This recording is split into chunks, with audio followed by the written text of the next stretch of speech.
आप लोग द्वितीय दिवस की ये कथा प्रारंभ होने जा रही है। कल हम लोगों ने श्रवण किया भगवान के रूप स्वरूप का, गुणों का वर्णन। महाराज पावन मैया गंगा जी के कुलिन पर 88,000 महात्मा बैठे हुए हैं और महाराज सबसे कम आयु के सूत जी महाराज व्यासपीठ पर विराजमान है।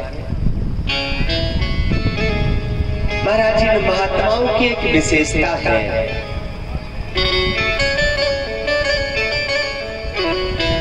ये जो सौनक ऋषि बैठे हैं इनकी विशेषता ये है महाराज कि भगवान की कथा बड़े ही भाव से श्रवण करते हैं। सब कुछ जानते हुए भी महाराज भगवान की कथा ऐसे श्रवण करते हैं जैसे अनभिज्ञ हो। इनकी विशेषता यही है, कथा अमृत रस स्वाद कुशलहा। महाराज जी भगवान की कथा श्रवण करने में बड़े ही कुशल हैं।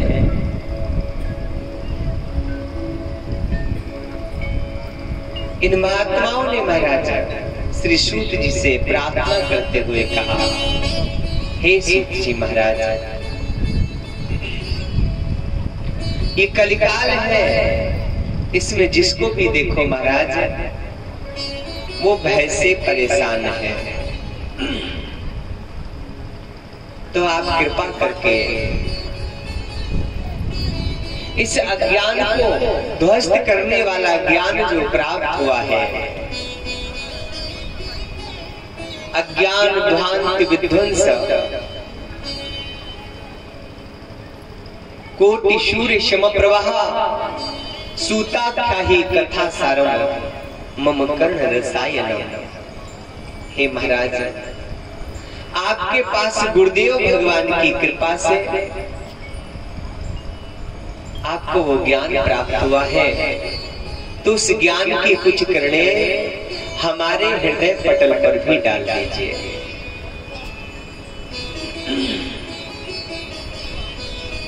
महाराज सूत जी प्रसन्न हो जाते हैं। हे ऋषियों, चिंतामणि लोक सुखम सुद्रुहो स्वर्ग संपदम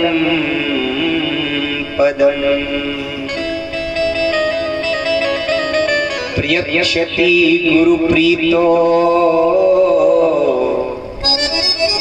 वैकुंठम योगी दुर्लभम।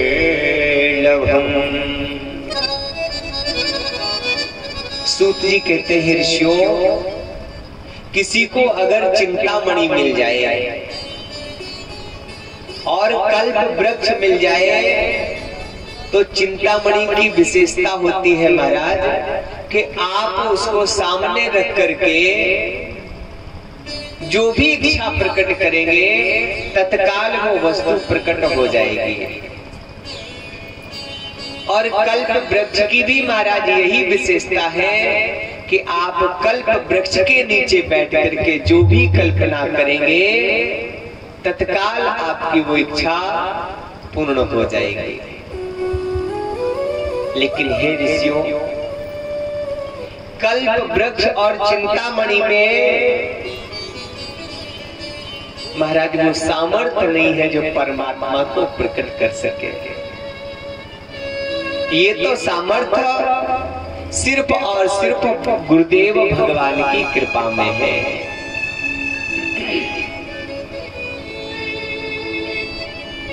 जब तक ये जीव गुरु की शरण में नहीं जाता महाराज, तब तक कल्याण होने वाला नहीं है। गुरु बिन भवनिधि करे न कोई, चाहे बिरंच शंकर सम होई। महाराज पुनः प्रार्थना करते हैं, गुरुदेव काल ब्याल मुख ग्रासा त्रास निर्णास हेतवे। ये काल रूपी सर्प ब्याल सबके पीछे पड़ा हुआ है महाराज। इसके भय से भयाक्रांत हो रहा है ये संसार। कोई ऐसा उपाय है जो इसका भय छूट जाए? तब श्री सूत जी महाराज कहते हैं, ऋषियों श्रीमद् भागवतम शास्त्रम कलौ कीरेण भासितम। एकमात्र साधन है, वो है महाराज श्रीमद् भागवत। तब महाराज कहते हैं कलौ कीरेण भासितम, कीरेण सुखेन भासितम। और ये साधारण ग्रंथ नहीं है महाराज। श्री सुखदेव जी से महाराज सुखदेव जी के मुख से निकला हुआ ये पावन संहिता एकमात्र साधन है। जानते हो इस भागवत जी की महिमा क्या है? एक बार की बात है ऋषियों, ये भागवत जी की कथा श्री सुखदेव जी महाराज परीक्षित जी को श्रवण करा रहे थे। उसी समय महाराज स्वर्ग से देवता आ गए। कथा के मध्य परिसर में, कथा के बीच में स्वर्ग से देवता आए। सुधा कुंभम गृहीत देवो देवास्तत्र समागमन। अमृत का कलश लेकर के महाराज देवता उपस्थित हो गए श्री सुखदेव जी के सामने। विचार करें और कहने लगे, महाराज आप ये कथा परीक्षित जी को इसलिए श्रवण करा रहे हैं ताकि 7 दिनों में मरने का भय समाप्त हो जाए। तो महाराज आप निश्चिंत हो जाइए, हम ये अमृत का कलश लेकर के आए हैं। ये अमृत आप परीक्षित को पिला दीजिए तो मृत्यु के भय से मुक्त हो जाएंगे। और भागवत रूपी जो अमृत है वो हम देवताओं को पिला दीजिए। प्रपश्यामो वयं सर्वे श्रीमद् भागवतम भागवतामृतः। महाराज कह रहे हैं कि भागवत से अमृत की अदला बदली कर लीजिए।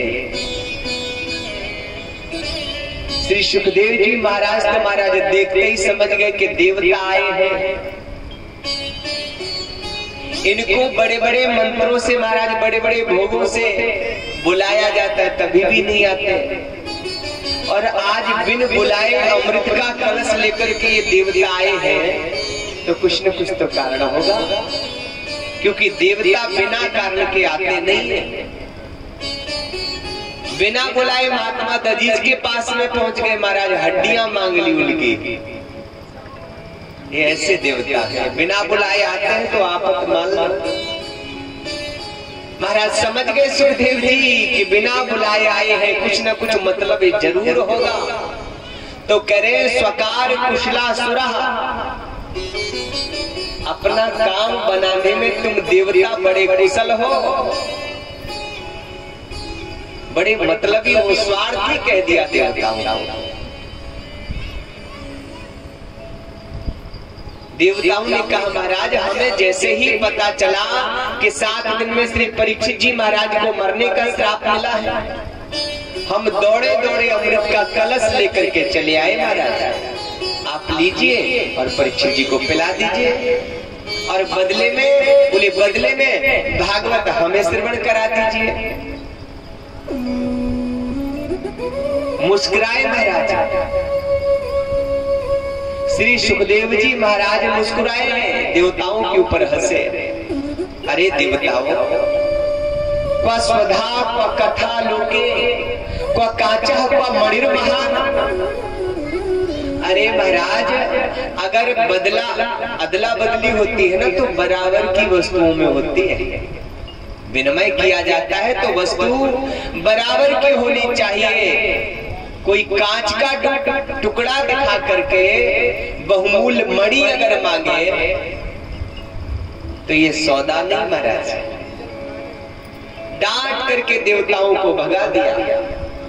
अरे देवताओं, अगर तुम श्रद्धा से श्रोता बन करके आते तो हम तुम्हें कथा जरूर श्रवण करा देते हैं। तुम तो ठगिया बन करके आए हैं। और कथा की विशेषता क्या है महाराज? ये कथा जो है ना भागवत रूपी अमृत है महाराज, और स्वर्ग के अमृत में अंतर देखें, क्या अंतर है। स्वर्ग का अमृत उनको पिलाया जाता है जो बड़े बड़े यज्ञ अनुष्ठान करके जाते हैं। कमलात्मा, विमलात्मा, महात्मा, पुण्यात्मा, उनको ये अमृत चखाया जाता है, पिलाया नहीं जाता। क्योंकि पिलाया जाता तो खत्म हो जाता। एक ही कलश तो निकला था समुद्र से। और महाराज भगवान की जो कथा का अमृत है, ये चाहे कोई पापात्मा हो, बड़े से बड़ा पापी हो, उसके लिए भी सुलभ है। इसमें कोई भेदभाव नहीं है, कोई पक्षपात नहीं है, निष्पक्ष है। और महाराज विशेषता और क्या है? विशेषता ये है महाराज कि स्वर्ग का जो अमृत है ये हमारे पुण्यों को छीण कर देता है। जब हम बड़े बड़े पुण्य करके जाते हैं, उदाहरण से देख लीजिए, आपके पास धन जब बढ़ जाता है लाखों रुपए आगे आपके पास, तो मन होता है कि चलो अमेरिका घूम के आते हैं। तो वीजा कितने दिनों का रहेगा? जितना पैसा भरा है,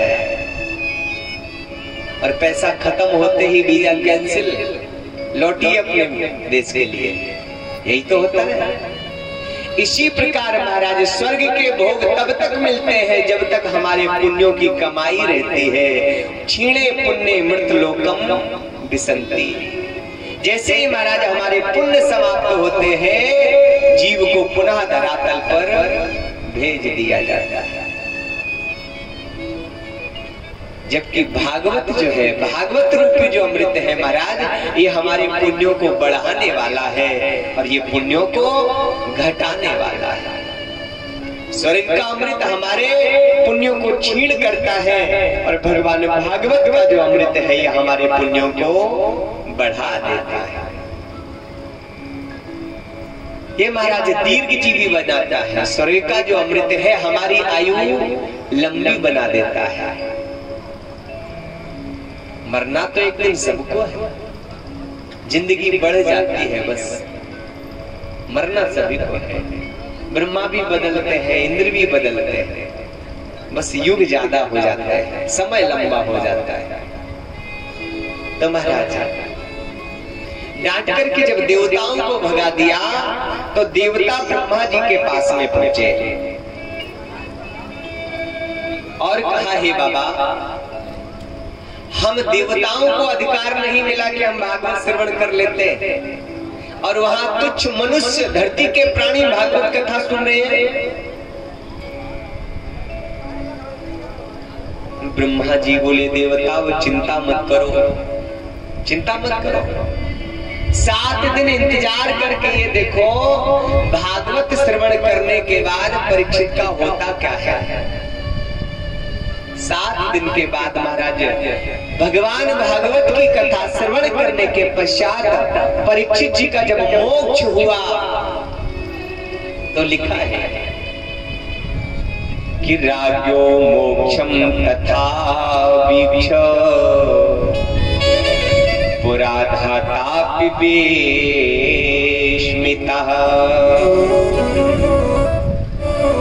सत्यलोके तुलाबद्धा तौल्य साधना न्यजा। महाराज परीक्षित का जो मोक्ष होते हुए देखा तो कहते हैं, राज्यो मोक्षम तथा वीक्ष पुराधाता विस्मता। ब्रह्मा बाबा भी चक्कर में पड़ गए महाराज के भागवत की इतनी महिमा।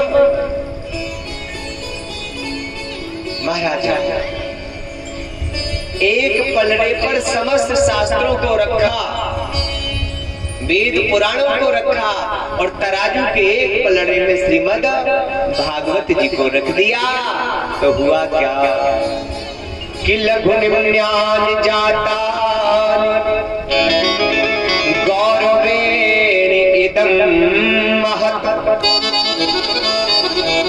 तदा ऋषिगणा सर्वे विस्मयं परमं ययुः। महाराज सारे साधन भागवत जी के आगे निम्न पड़ गए, छोटे हो गए।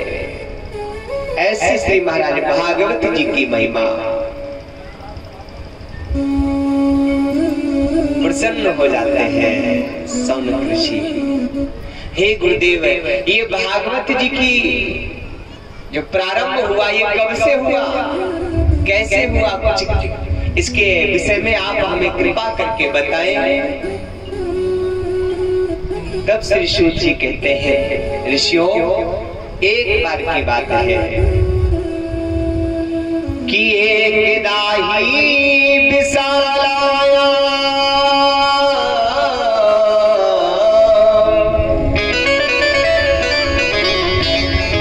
चत्वार ऋषियों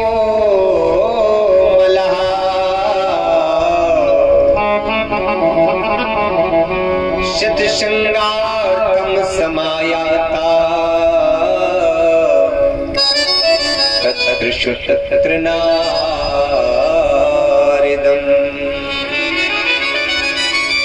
एक बार की बात है महाराज, बद्री विशाल में श्री नारद जी को ब्रह्मा जी के जो ज्येष्ठ पुत्र है ना महाराज, सनक सनंदन सनकादि और सनत कुमार, चारों कुमारों ने नारद जी को देखा लेकिन आश्चर्य में पड़ गए। क्यों? क्योंकि नारद जी का जो मुख था महाराज उदास था। विचार करने लगे, नारद जी की उदासी का कारण क्या हो सकता है? ये तो परम संत है, और संत क्यों दुखी होंगे? नारद जी से पूछ दिया महाराज कि कथम ब्रह्मण दीन मुखा कुत चिंता तुरो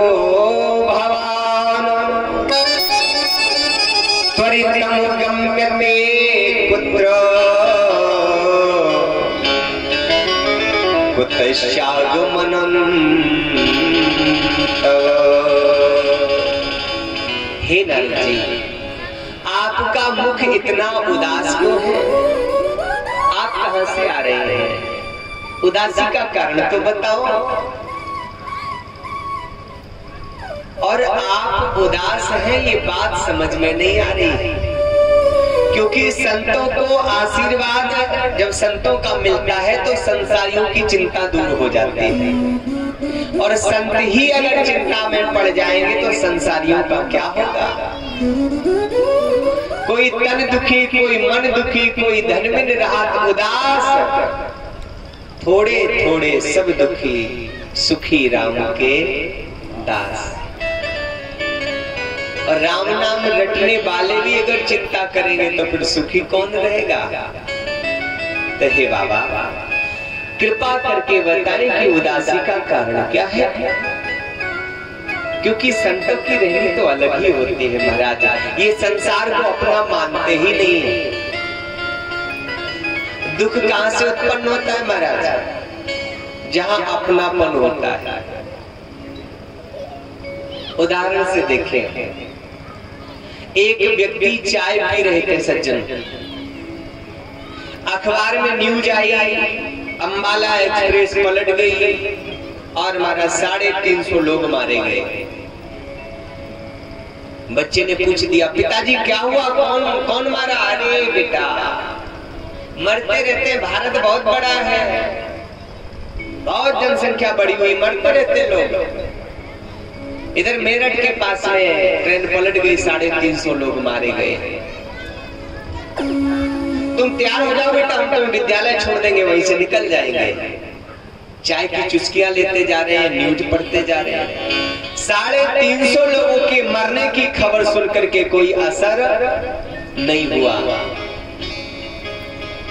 थोड़ी देर में महाराज घंटी बजी, फोन रिसीव किया, हेलो, हाँ भैया, वो जो ट्रेन पलटी है ना, हाँ, वो आपके जीजा जी मेरठ से निकल रहे थे, उसी ट्रेन में गए थे, उनका कुछ पता लगा? फोन नहीं लग रहा उनका। पूरा शरीर कांप गया, चाय का कप हाथ से छूट गया।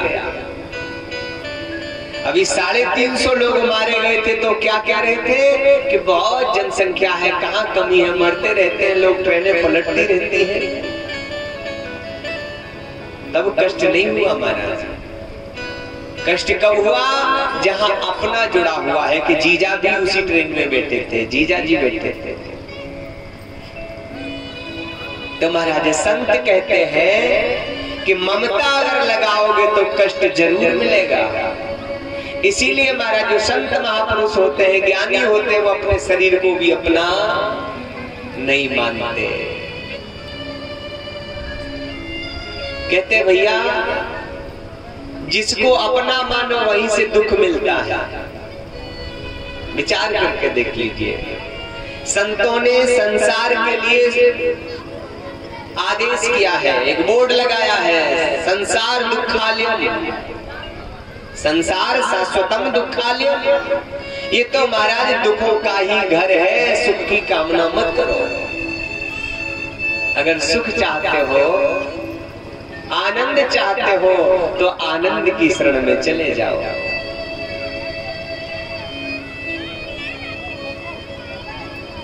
महाराज कृपा करके बताएं कि आपकी उदासी का कारण क्या है? तब श्री नारद जी कहते हैं, भैया उदासी का कारण तो एक है कि एक बार महाराज हम भ्रमण करने के लिए धरती पर गए, पुष्करम चा प्रयागम चा काशी गोदावरी तथा हर क्षेत्रम कुरुक्षेत्रम श्रीरंगम से तो वंदन। हम सत्संग की इच्छा से धरती पर उतरे, लेकिन महाराज हमने धरती पर भ्रमण किया, कहीं भी चित्त को शांति नहीं मिली। क्यों? क्योंकि परिभाषाएं बदल गई हैं। पहले का नियम था महाराज, जितना भी धन से दूर रहता था, जितना व्रत होता था, उसको उतना बड़ा महात्मा माना जाता था। और आजकल जितना ज्यादा धन हो तो महात्मा है, तो बड़े महाराज है। जब तक 2-4 गाड़ी आगे पीछे नहीं चलती तब तक बड़े महाराज बनते ही नहीं है महाराज। पहले का नियम था कि धन से दूर रहने वालों को बड़ा माना जाता था, और आज का नियम है कि जो धनवान है वही बड़ा है। भाई गृहस्थों के पास धन रहे ये तो ठीक है, लेकिन संतों के पास में धन रहे ये ठीक नहीं। महाराज हम धरती पर भ्रमण करने के लिए जब गए तो देखा एक जगह बड़ा शोर हो रहा था, बच्चों की आवाजें आ रही थी। तो हमने पूछा कि भैया ये शोर कहाँ से हो रहा है, कहाँ से आवाजें आ रही है? तो लोगों ने बताया कि मौनी बाबा की कुटिया में शोर मचा है। कुटिया मौनी बाबा की है लेकिन शोर वहीं से हो रहा है। भ्रमण करते हुए 2-4 बच्चों को देखा तो हमने कहा ये बच्चे किसके? बोले ब्रह्मचारी जी महाराज के। भैया ये ऊंचा सा महल किसका बना हुआ है? बोले त्यागी जी महाराज का। परिभाषाएं बदल गई है। तपसी धनवंत दरिद्र ग्रही, कलि कौतुक तात न जात कही। ये कलयुग का प्रभाव है महाराज। ये सब देख देख करके हमारा मन बड़ा खिन्न हुआ। मैं महाराज जैसे ही वृंदावन की पावन भूमि पर पहुंचा तो वहां मैंने क्या देखा कि तत्राश्रम मया दृष्टम श्रुताम तन्मुनीश्वरा एका तु तरुणी तत्र निखिना खिन्नमा निशा। वहां देखा कि एक युवती महाराज बैठी हुई है और बड़ी ही दुखी है। उसके बगल में 2 वृद्ध अचेत अवस्था में लेटे हुए हैं। तो हमने मन में विचार किया ये कौन है? माता जी रो रही है, चल करके पूछ लिया जाए। लेकिन मन में विचार आया कि माताओं का कोई भरोसा नहीं होता महाराज, कब रोए और कब हंसे। इनको तो मायके की ध्यान आ जाए तो कब रोने लगे, आंसू निकल आए। हाँ, और हम जाकर के पूछे माता जी क्या बात है, उन्होंने कहीं डांट दिया, ए बाबा चल अपना काम कर, तुझे क्या लेना देना। तो भैया हमारी हिम्मत नहीं पड़ी, हम नहीं गए, हम जाने लगे। लेकिन हमें जाते हुए जब उन माता जी ने देखा तो आवाज लगाई कि भो भो साधो क्षणं तिष्ठ मा चिंतामपि नाशय दर्शनं तव लोकस्य सर्वथा धरहं परम। अरे महाराज रुको रुको, हमने पहचान लिया कि आप नारद जी हैं, आप ऐसे नहीं जा सकते, हमारी चिंता तो दूर करिए महाराज। अरे आपका तो महाराज दर्शन मात्र से लोगों के कष्ट दूर हो जाते हैं। कृपा करके नारद जी हमारी चिंता दूर करिए, तब आप जाइए। तो जब उन माता जी ने बुलाया तो नारद जी कहते हैं भैया हम उन माता जी के पास में चले गए और उनके दुखी होने का कारण पूछा कि हे माता आप दुखी क्यों हैं, और आपके जो बगल में है काबी बहू ये दोनों कौन है? तो महाराज वो माता कहने लगी कि अहम भक्ति रीति ख्याता इमौ में तनियो मतो ज्ञान वैराग्य नामानो कालयोगे निजय जनो। हे बाबा हमारा नाम भक्ति है और ये दोनों जो अचेत पड़े हुए हैं ये हमारे पुत्र हैं, ज्ञान और वैराग्य। नारद, हमने पूरी पृथ्वी पर भ्रमण किया, हमारे चित्त को शांति नहीं मिली। वृंदावन में आते ही मैं जवान हो गई और हमारे दोनों बालक बूढ़े हो गए। अब बताइए, माँ जवान हो और बालक बूढ़े हो तो किस माँ को कष्ट नहीं होगा? बस हमारे दुख का कारण यही है। आप हमारे दोनों बालकों को ठीक कर दीजिए। नारद जी बोले, मैया चिंता मत करो, हमारे पास बड़ी दवाई है। तो भैया हमने उनको जगाने का बहुत प्रयास किया। वेदों के मंत्र सुनाए, शास्त्रों के मंत्र सुनाए, गीता पाठेन मुहुर्मुहु, गीता अनेक बार सुनाई, लेकिन वो जागे नहीं। थोड़ी सी चेतना आने के बाद पुनः मूर्छित हो जाते हैं। उसी समय भैया आकाशवाणी हुई है, नारद सत्कर्म करो, वेव वाणी तदेव हुन्ना ऋषि ख्याता मिति। लेकिन वो सत्कर्म कैसा होगा ये तुम्हें कोई संत ही बताएंगे। तो भैया तब से हम भटकते फिर रहे हैं कि ऐसे कोई संत मिल जाए और हमारा कल्याण हो जाए। वो जो आकाशवाणी ने कहा है कि सत्कर्म करो, तो भैया वो कौन सा सत्कर्म है? हंसने लगे श्री महाराज। सनकादि ऋषि है नारद, बस इतनी सी बात है।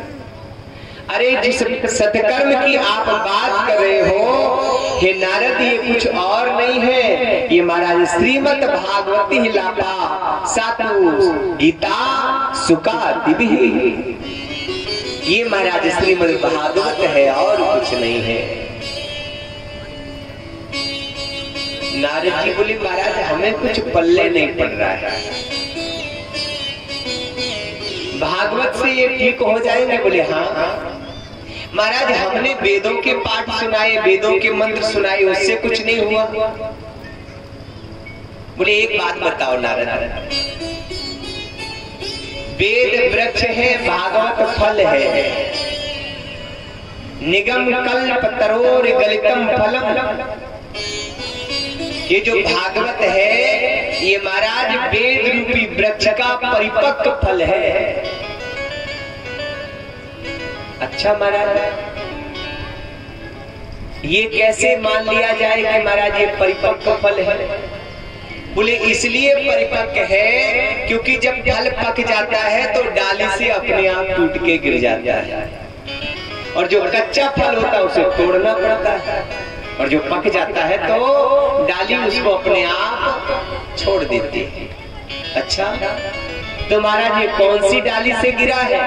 बोले भगवान नारायण की शाखा से सबसे पहले ये फल टपका और ब्रह्मा जी की शाखा पे अटका। अच्छा तो कहीं खट्टा निकला तो भाई फल बहुत से होते हैं कि पक जाते हैं लेकिन फिर भी खट्टे होते हैं। बोले नहीं, ये फल खट्टा नहीं है, पूरी गारंटी है कि ये फल मीठा है। बोले क्यों, कैसे गारंटी? बोले सुख मुख विकलित फल है। सुखदेव जी ने चोंच लगाई इसमें, सुखदेव जी की चोंच लगी हुई है। सुख मतलब तोता, और तोता जिस फल में चोंच मार दे, जिस फल को खा ले, आंख बंद करके समझ जाओ कि मीठा ही होगा।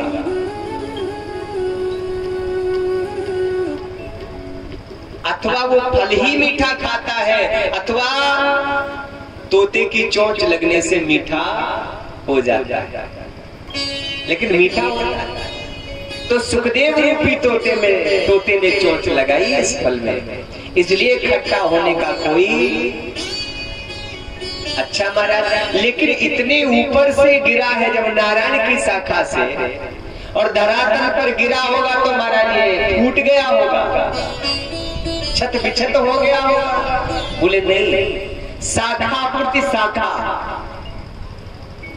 शाखा से फिर दूसरी शाखा से फिर दूसरी शाखा पे परंपरागत आया है। नारायण से ब्रह्मा, ब्रह्मा जी से नारद, नारद जी से व्यास, व्यास से सुखदेव जी, और सुखदेव जी से सूत जी, सूत जी से महाराज पूरे संसार में इसका प्रचार प्रसार हो रहा है। अच्छा महाराज क्या करना चाहिए? बोले कथा प्रारंभ होनी चाहिए। उसी समय महाराज सुंदर गंगा जी के किनारे पर नारद जी प्रधान श्रोता बन करके बैठ गए और चारों कुमार महाराज व्यासपीठ पर आसीन हो गए। जैसे ही महाराज भागवत जी की कथा प्रारंभ हुई कि गंगा द्वार समीपे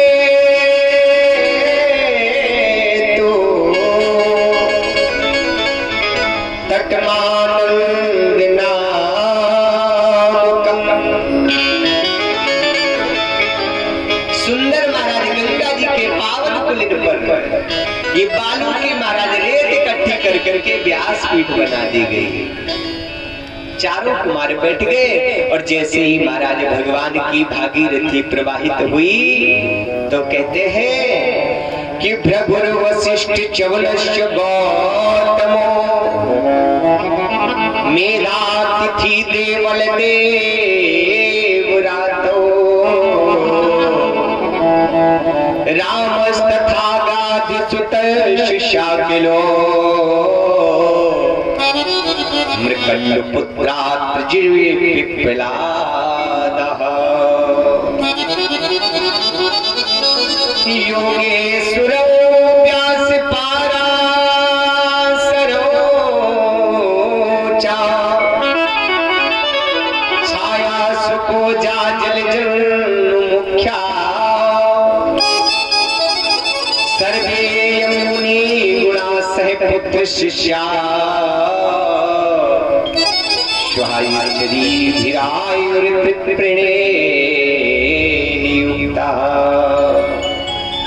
जैसे ही महाराज भगवान भागवत की कथा प्रारंभ हुई है तो कहते हैं महाराज भृगु वशिष्ठ च्यवन गौतम मेधातिथि देवल देवरातो रामस्तथा गाधिसुत शिशाकिलो मृकंड पुत्रः त्रिजलाद।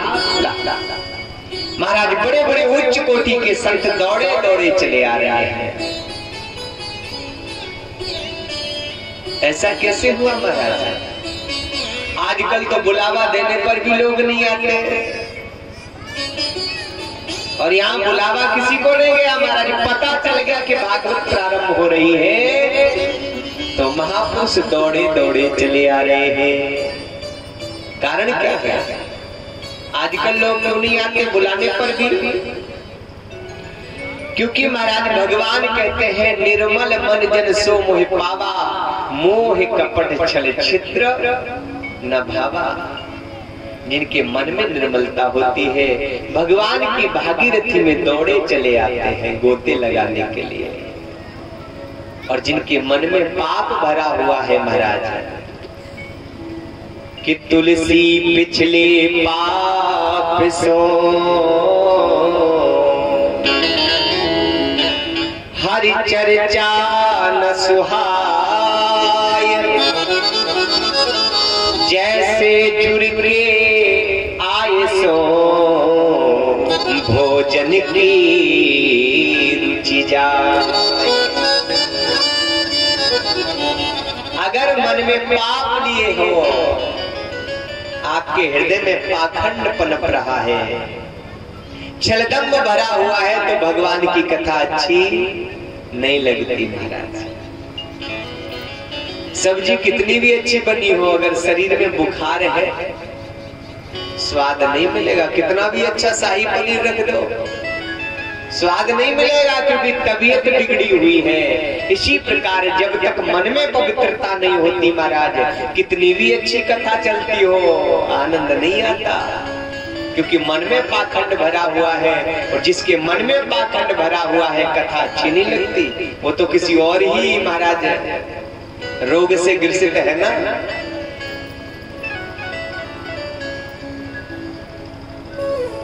जिनका मन पवित्र होता है भगवान की कथा उनको खींच लेती है। लोहा शुद्ध होता है तो चुंबक अपनी ओर खींच लेती है और लोहा जब अशुद्ध होता है तो चुंबक नहीं खींचते। बस यही कारण है महाराज, जिनके हृदय में पवित्रता होती है भगवान की कथा में दौड़े दौड़े चले आते हैं।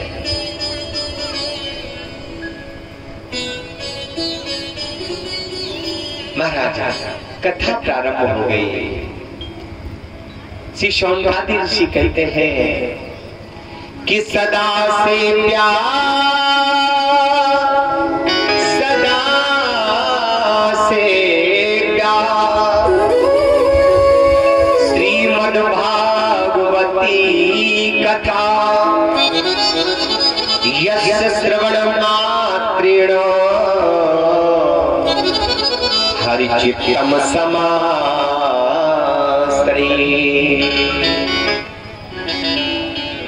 निरंतर आप भगवान की कथा श्रवण करिए, हृदय में भगवान निश्चित आ जाएंगे, इसमें कोई शक नहीं। क्यों? ऐसे देखिए, आप किसी मेहमान को आप बुलाओ या बिन बुलाए आ जाए या बुला के आए, जैसे भी हो, आप सुंदर एसी रूम दे दो उसको रहने के लिए, कक्ष सुंदर हो, व्यवस्था सारी हो, तो मेहमान एक दिन के लिए आया हुआ ये कहेगा कि एक दिन और रुक ले, व्यवस्था सब अच्छी है। और भले ही वो 10 दिन का विचार बना के आया हो, कमरे में गंदगी पड़ी हो, कोई व्यवस्था ना हो, तो क्या रुकेगा? नहीं भैया, हमें बहुत जल्दी है, निकलना है हमें। बस यही महाराज, परमात्मा जब हृदय में पवित्रता देखते हैं तो अपना डेरा जमा लेते, फिर निकालने से भी नहीं निकलते। ब्रज की गोपियों का हृदय इतना पवित्र है महाराज, एक गोपी यमुना में खड़ी खड़ी मुख धो रही थी। नारद जी ने देखा, बोले बहुत देर हो गई, ये गोपी कर क्या रही है? ए गोपी, तू क्या कर रही है? गोपी बोली, बाबा कल हमने कन्हैया के साथ में होली खेली, तो कन्हैया ने मेरे मोड़े पर अबीर डाल दियो, तुम्हें बाई धोए